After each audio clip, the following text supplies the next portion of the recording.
Yeah, absolutely. I spoke when I came here about that.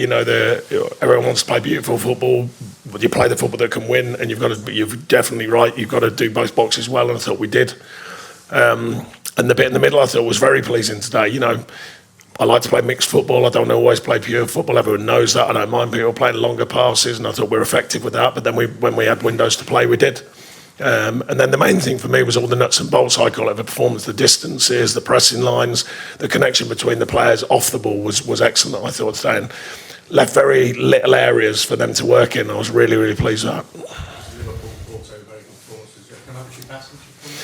Yeah, I think overall, because like I said, the balance of play, when we had to defend, we did.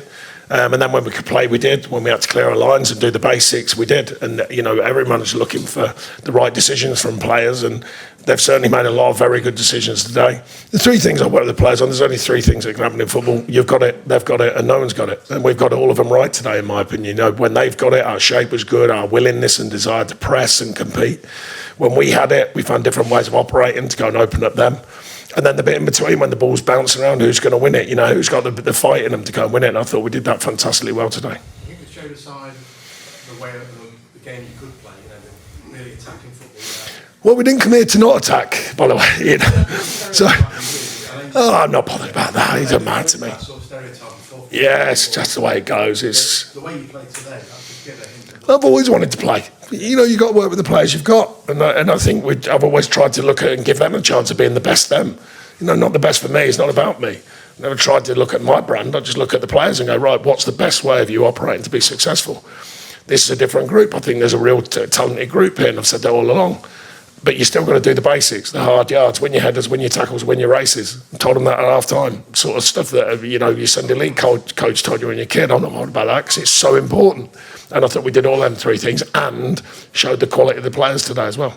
There's a lot of individual performances. Obviously, we have to mention Sangare, who's brilliant. He's obviously going away. Yeah. Sonny specifically, really emerging as a good player. Yeah, he's done well since he's been here. I thought Elliot today was me for outstanding because as a manager, we look at the game differently, and he did all the nuts and bolts I've been mentioning in the last few weeks. They're saying about his development, doing the hard yards, getting in the right positions, getting in the right pressing lanes, breaking the game up. We know he can play. But I thought that was the thing. Igor's learning all the time. He played strong today. Callum's come back in, done well. Amari's doing well. There's so many, and the players on Thursday played as well. So I knew when I come in here and I spoke to the players, it's got to be a squad mentality. It can't just be the team or the 11 that are playing. It's hard to pick 11 because you've got to let people down.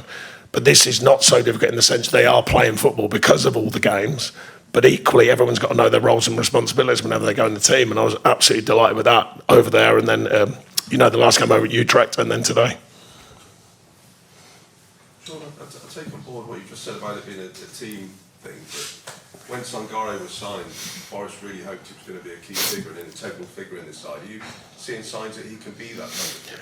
Well, he's certainly put a shift in for us, and we know he can play. We know he understands the game, and I think previously he's had a few injuries as well, which has maybe cost him.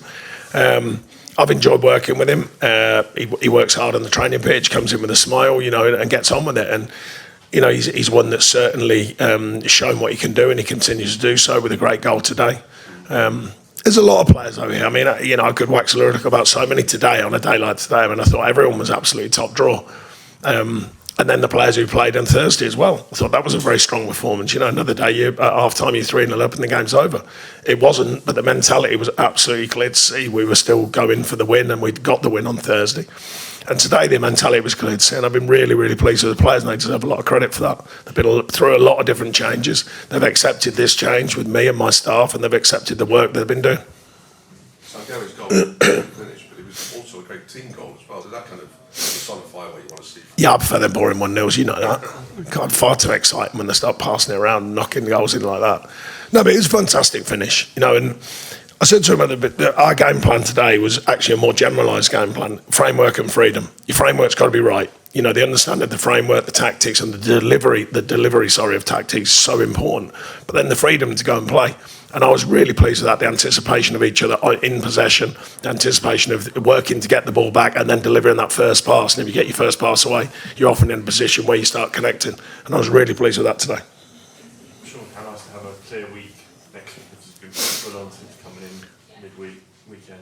Yeah, I think it's important. We have got, and then we've got loads more games coming, which I reminded the players of. But they definitely need some downtime. It's finding the balance between the hard work that I think that was needed to get them to where I want them to be, but then the rest and recuperation to make sure they can deliver that hard work.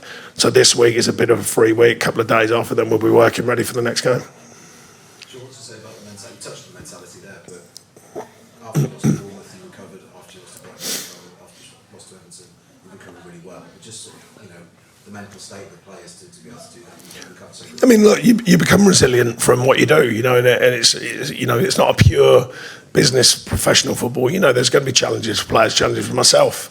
But you have to see through them, make sense of them, move on again. And I think they've been really good with that. We've had two. Well, the first one against Bournemouth, we were just flat. We did, the levels I want them at weren't there, and they couldn't deliver. Then when Everton was a really poor performance. On the ball, off the ball, all the three things I said wasn't good enough. But they responded really well in the week, and then responded well again today. So the best thing as managers and coaches when you can clearly see they're listening and they're delivering. I mean, that's what we're all looking for as managers. Are they listening? Are they delivering? And today was a clear sign they are. Sure. Obviously you won't get carried away, but because of the situation in the table. But you must look at the squad and wonder to yourself how it was even in that situation in the first place. And I'm not. No. About what's gone before. No, but the thing is, I've said to some of the players though, football now is, for me, is massively misinterpreted. With signings. Because everyone goes, they bought this player for a lot of money. It must be brilliant.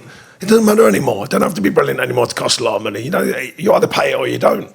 And I think they'll sign some good players, but they're equally players who are learning about the Premier League. Not many of them coming here with 50, 100 game Premier League experience. Premier League's a different league. And I've had to speak to some of the players individually.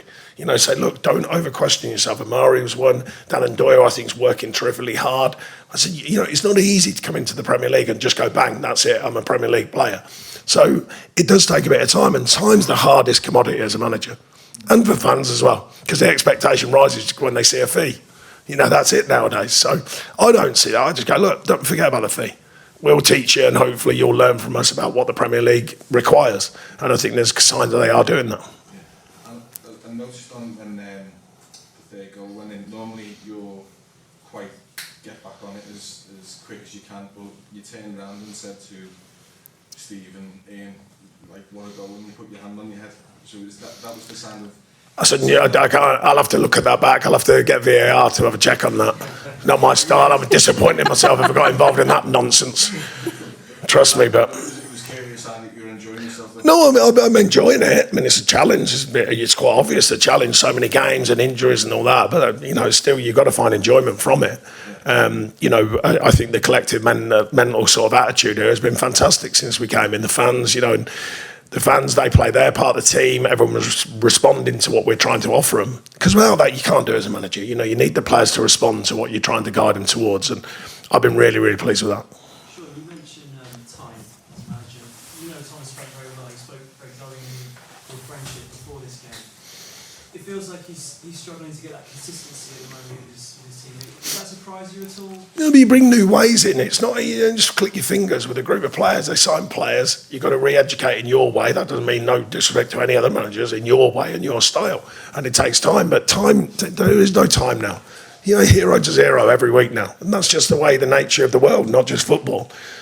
So you just roll with the punches, and he's a very bright football man, I think, and he knows what he's doing without a doubt.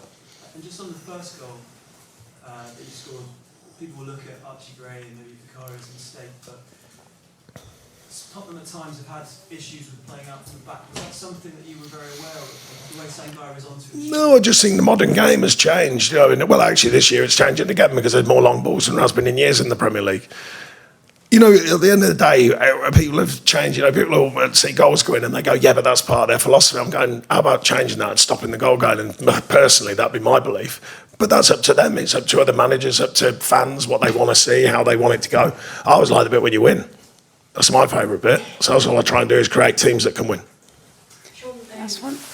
Tom's been saying for a while that he wanted to score more goals. So was it pleasing to see him get two? Yeah, really pleased. I mean, we know he can do that. I mean, the second one cross shot is irrelevant because it's still a great delivery either way. It goes in, so it's a shot. If it doesn't go in, it's still a fantastic ball in. I'll give him the benefit of the doubt because I know he scored them type of goals before. He's working hard. He's working very hard out of possession. I think that's a key thing for him to keep developing that side of his game and the tactical understanding. And he's doing very well with it. Yeah, unfortunately, he's got a knee. It's nothing serious. We had it scanned and everything, but his knee blew up with fluid in it. And I think it was a cyst behind his knee. And because we've got this 8 days, we can't, it's like with Mats, we're going, if he gets injured, if it goes worse, then that's a longer period. And Dom's the same. We looked at him and said, well, what do we gain against what do we lose, if it flares up again? So we just have to be cautious. That's been a really big challenge for me as manager. Dougie's done great. I mean, Dougie really, I wouldn't have played him the other night generally, but I spoke to him about it. He was happy to. Because there's always a risk and reward, and you don't want to put players at risk. I would say fit for task, not using the task to get fit. So that's my way of working. With Dougie, he's been probably the hardest one when I've had to go, shall we or shan't we? But he was absolutely clear-minded, and pleased we got half a football for him the other day as well. Who's that? We'll wait and see how it settles, but it's certainly a better chance than if he'd played today. John did brilliant though. Fair play to him. Clean sheet, yeah, did fantastic, yeah.